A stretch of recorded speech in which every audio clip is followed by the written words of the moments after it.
Cascade Hoops Talk, Billy D. Hey, I got Kyran Jones here, Georgetown Tiger basketball. Man, you guys, you've been in a Langston game, and then that Grace game last night. Those have been two. I called them street fights, Kyran. Those were both tough games, weren't they? Yeah, for sure. It actually reminds me of high school, wasn't our championship run, but yeah. Yeah, it's I ain't gonna lie, Big Dude was a problem. I'm not gonna lie. He was a load, and I mean, yeah, we ended up getting it out. I don't know how, but I mean, I guess things worked out. Thank God. Yeah, he's Elijah Malone's a very, very good basketball team. Yeah. Elijah Malone's a good player, and Grace is a very good basketball team.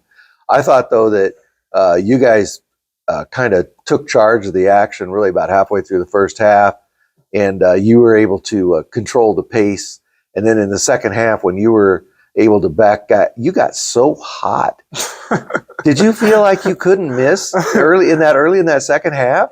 I mean, like, I was just playing, man. I was just playing. I feel like once like you get like score watching, I feel like you just get caught up in like a lot of things. Like the other thing, you think about it more like when you get score watching. So I just try not to watch the score and just play. So when you say score watching, you're talking about scoreboard. Yeah. Yeah. Like, yeah, when you go watch score and it gets close, I mean, most people like get like scared, like maybe like I gotta really make this shot or I gotta do this and do that. But like the more you score watch or scoreboard watch, the more like I feel like it's harder on you. And like, yeah, so I feel like you should just score watch, you should just play. When you just play with the flow, I mean, I feel like it's better like that. You got to talk about Jake Ulmer in the first half. Hey, Jake is different. I'm not gonna lie. Jake just him getting us going. I feel like once he hit one, oh man, I was on after that, and he did his thing. Like he don't stop, and actually he did the same thing when in 2019, 2020 year, and it's just like a flashback. Like he could snap, like he could go like that, just go. Like when he's on, and so he's hard to stop, especially when he gets foul calls away from the ball too. He's just hard to guard.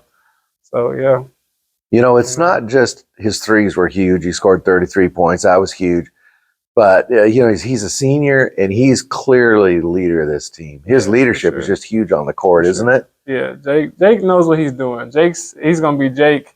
He knows exactly what he's doing. He knows what he can and can't do, but he never sees a shot where he can't take. And I like it about him. Like, he has the confidence. His confidence is really high. So, I mean, yeah, we definitely need him. I'm glad he came up. I'm glad he showed up. Yeah, Jake, hey, he got us going, and I'm very glad for that, actually. I asked Jake about this as well, but I've been really impressed with Tay Dozier, the freshman in this tournament. He's athletic as heck. He's long. He's quick. Talk about what he's meant here. Tay's really a big piece for us, actually. Like he can play any spot. Like he knows like even when we run practice and stuff like that, run the plays, he knows every spot. So he knows what to do, what not to do. Like I said, and he's on the boards. He tells me every game. He said I ain't worried about defense. He said I know you can get the defensive boards. He said, but the old boards, he said, let me get some. But yeah, so I feel like he's a big part because he crashes the offensive glass and defensive sometimes. He runs the floor. He knows how to run the point spot. I mean, he's hard to stop also. You know, one thing, you know, I follow your stats every time you play. I break down your stats. And one thing I noticed about your team is, you know, one night Kyran Jones, the leading scorer, another night Tay Dozier, another night Cam Brooks Harris. You got so many guys who can be the man and come alive. You got so many. Talk about how deep this team is. That's what I was actually talking about. Talking to Quay actually earlier. Yeah. I was telling him, I ain't gonna lie, like, thank God for like just these past two games. But I feel like anybody could have did it on the team, honestly. Like, and I was telling him that earlier. I was like, even you could have did that.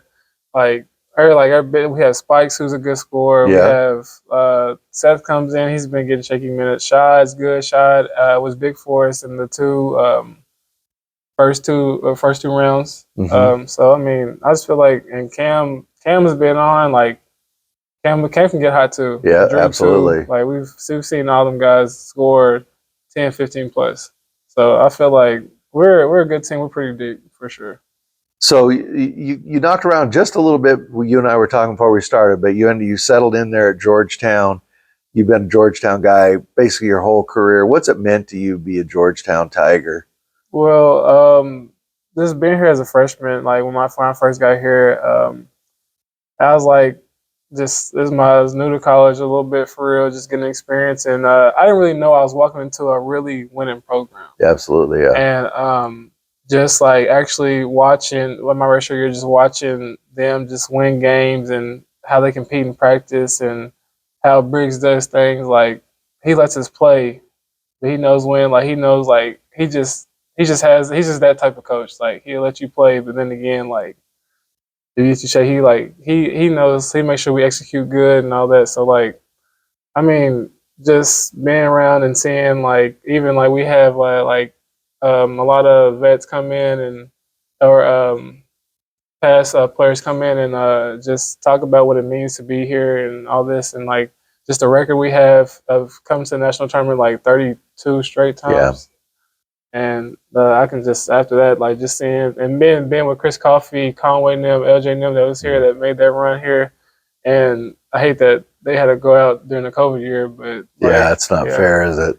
But yeah, so it's just a bunch of guys who want to win and know how to win with a winning coach. So I mean, I feel like it means a lot though. Well, what is it going to take for you guys to get past the next two? I feel like we should just take it one at a time for real. Like we shouldn't look ahead. Oh, right. Just stay focused. Just listen to the coaches about like player personnel.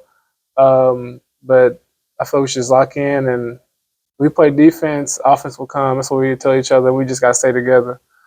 But yeah, we preach that about staying together, staying humble. Like you can't ever disrespect your opponent or think like. Absolutely. So like we just preach that to one another, and like we feel like everything's gonna be good if we stay together. Like when we get down, like with past 3 games, maybe we've had bad starts, and we just tell each other like just stay together. We're good. Like we're good. We're gonna be all right. Like shots will fall, things will come. Like we just gotta stay ready, stay focused, and stay humble. I'll tell you what, Kyran, I know as a fan, I'm really looking forward to watching you guys play Indiana Tech. You're both they're a very experienced bunch of fifth years, well coached.